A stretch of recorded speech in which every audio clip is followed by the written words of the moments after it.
तुम्हारे पास तो केवल यही विकल्प है कि तुम क्या करो या क्या ना करो, परंतु परिणाम तुम्हारे वश में नहीं है पार्थ।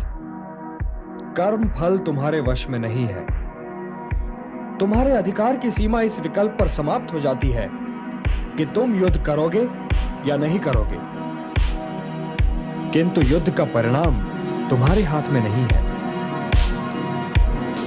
यदि तुम विजय चाहो भी तो यह आवश्यक नहीं कि विजय तुम्हारी ही हो जाए, तुम्हारी पराजय भी हो सकती है। किंतु यदि तुम विजय से मोहित नहीं होगे तो पराजय से भी नहीं घबराओगे।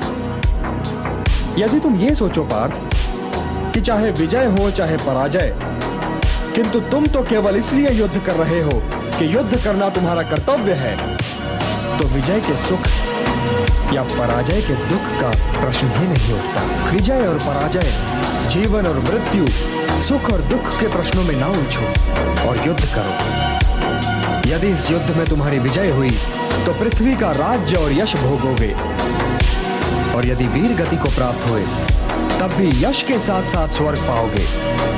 इसलिए हे कौन्तेय, उठो, सुख दुख, लाभ हानि, जय पराजय सबको समान समझो और युद्ध करो, कि यही तुम्हारा क्षत्रिय कर्तव्य भी है और मानव धर्म भी।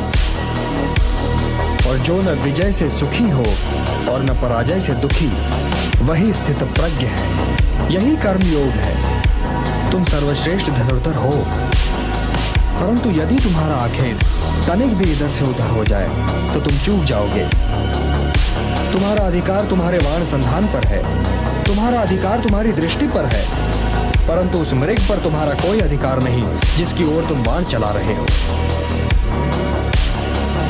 हे धनंजय, सत्पुरुष कभी अपने अधिकारों की सीमा का उल्लंघन नहीं करते।